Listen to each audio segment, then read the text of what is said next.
ሰላም ጤና ይስጥልን አድማጭ ተመልካቾቻችን ከቶፕ ኒውስ ኔትወርክ ዕለታዊ ዜናዎችን ይዘን ቀርበናል። በቅድሚያ ማርቶቹን የተቃዋሚ ፓርቲዎች ኮከስ ምርጫ ቦርድ ነፃና ገለልተኛ ሆኖ ሰባተኛውን ሀገራዊ ምርጫ ለማስፈጸም አንዳችም አስቻይ ሁኔታ የለውም አሉ።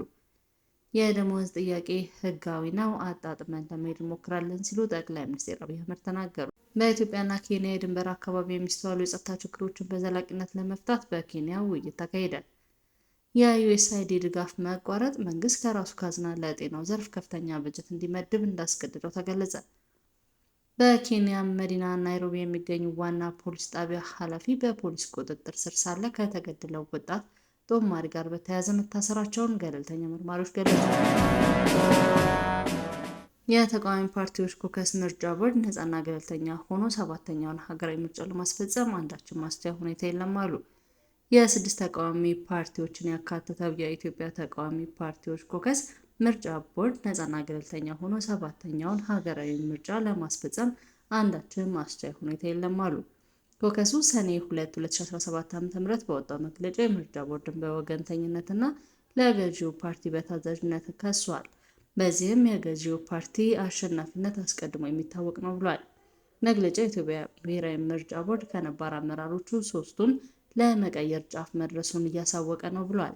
ተቃዋሚ ፓርቲዎች ልምድ በሌላቸው ኮሚሽነሮችና በወቅታዊ ፖለቲካ ያለመረጋጋት፣ የግጭትና ጦርነት ውጥረትና ሁለንተናዊ ውስብስብ ተጨባጭ ሁኔታ ውስጥ የሚደረግ ምርጫ ጣጣው ብዙ ነው ብለዋል።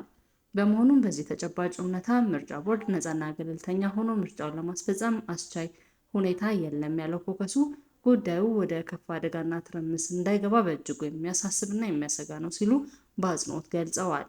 ኮከስ ከብሔራዊ ምርጫ ቦርድ በተጨማሪ በሀገራዊ ምክክር ኮሚሽን ላይም ትችት ሰንዝሯል። በኮሚሽኑ ማቋቋሚያ አዋጅ ላይ በኢትዮጵያ ፖለቲካ ፓርቲዎች የጋራ ምክር ቤት የቀረቡ የማሻሻያ ሀሳቦችና የተነሱ ጥያቄዎች ቦታ ሳይሰጣቸው እንዲሁም የኮሚሽነሮች ሹመት የብልጽግናውን አዋጅ እንኳን ያልተከተለ በጠቅላይ ሚኒስትሩ ፍላጎትና ፍቃድ ላይ የተመሰረተ ነው ብለዋል። በመሆኑም የተሰጠውን ከፍተኛ ተግባርና ኃላፊነት በሕግ በእውቀትና በእውነት በነፃነትና ገለልተኝነት በሚዛናዊነት ከሀገራዊ ተልዕኮ አንጻር ለማስፈጸም ይቸገራል ሲሉ ገልጸዋል። በተጨማሪም ኮሚሽኑ ከምስረታው ጀምሮ ኮሚሽኑ ባደረጋቸው እንቅስቃሴዎችና ባከናወናቸው ተግባራት ኮከሱ ያነሳቸውን ችግሮች የሚያረጋግጡ አፈጻጸሞች በተለይም የኮከሱን የመፍትሄ ሀሳቦች ከመቀበል ይልቅ እንደ ተጻራሪ ተቃዋሚ በማየት ሲያገለን ቆይቷል በማለት ከሷል።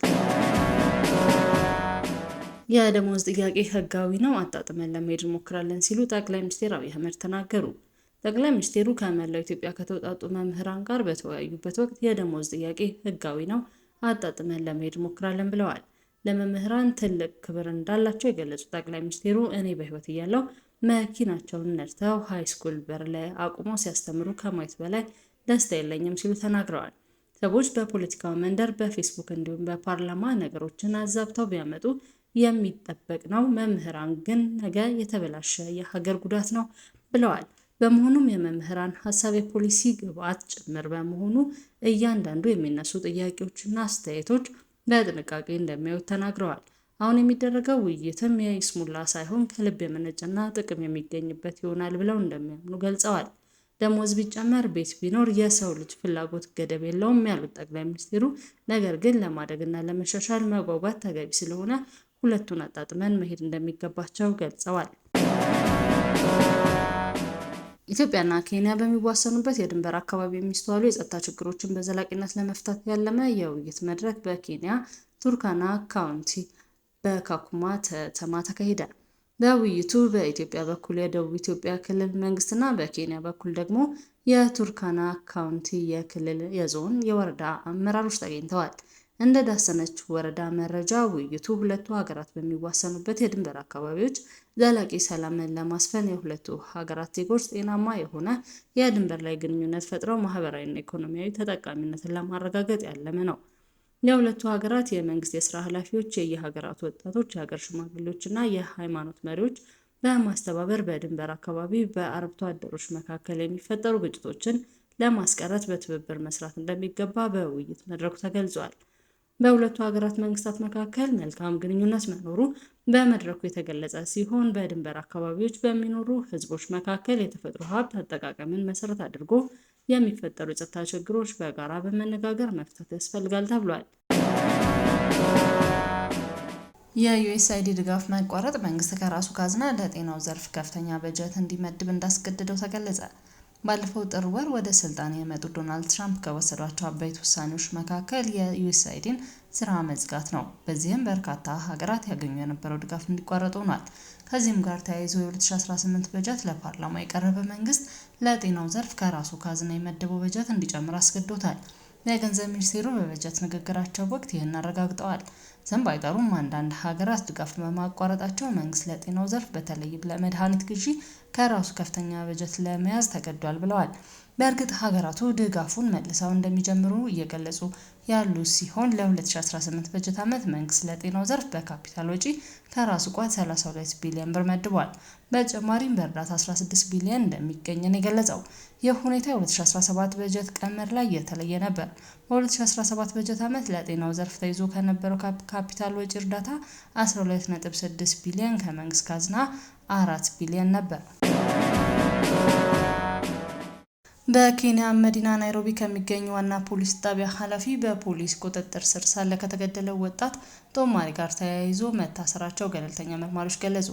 ከኃላፊው በተጨማሪም የጣቢያው አዛዥ ሳምሶን ታላም፣ የፖሊስ መኮንኑ ጄምስ ሙክዋን እና የፖሊስ ጣቢያው የደህንነት ካሜራ በማጥፋት የተከሰሱ ቴክኒሻኖች በቁጥጥር ስር ውለዋል።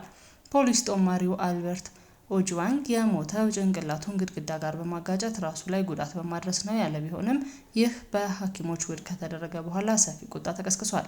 ሐኪሞች አልበርት ሕይወቱን ያለፈው በደረሰበት ጥቃት ምክንያት እንደሆነም ድምዳሜ ላይ ደርሰዋል።